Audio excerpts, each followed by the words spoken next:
Miaraba ry mpianoavana tafaraka indray isika. Mivavaka indray isika amin'ireo olana izay mety misy na ny fisaorana izay tiantsika atolotra. Manana namana tsika, manana olana eo amin'ny resaka fitiavana. Andeha tsy ho tonontsika ny anarany fa mety manana izany olana izany koa ianao. Ko andeha hiara hivavaka isika mba hidiran'Andriamanitra atsehatra hamaha izany eo amin'ny fiainanao.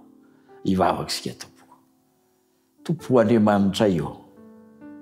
Mijery manokana na ianao ankehitriny satria noho ny fahasoavanao no mbola mampijoro anay ankehitriny amin'izao ora izao, kanefa manana izay ny olana mianjady amin'ny fiainanay.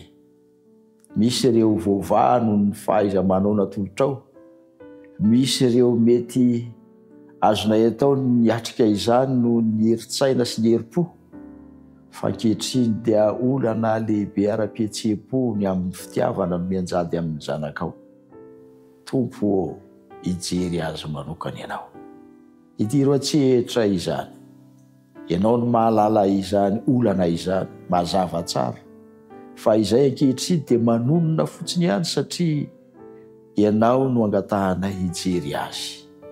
Andriamanitra, meteza hamaha izany ianao. Ny fitiavana dia avy aminao, ary ianao Andriamanitra no ny fitiavana lehibe indrindra, satria ianao dia fitiavana. Koa meteza hanampy azy hafantatra ny lalany sitraponao, ka tonga azy tsy hanana olana eo amin'izany toe-javatra izany. Nirinay, ireo rehetra mety voelingelina izany fihetsepo na toe-javatra misy izany dia hitodika aminao ka anaiky.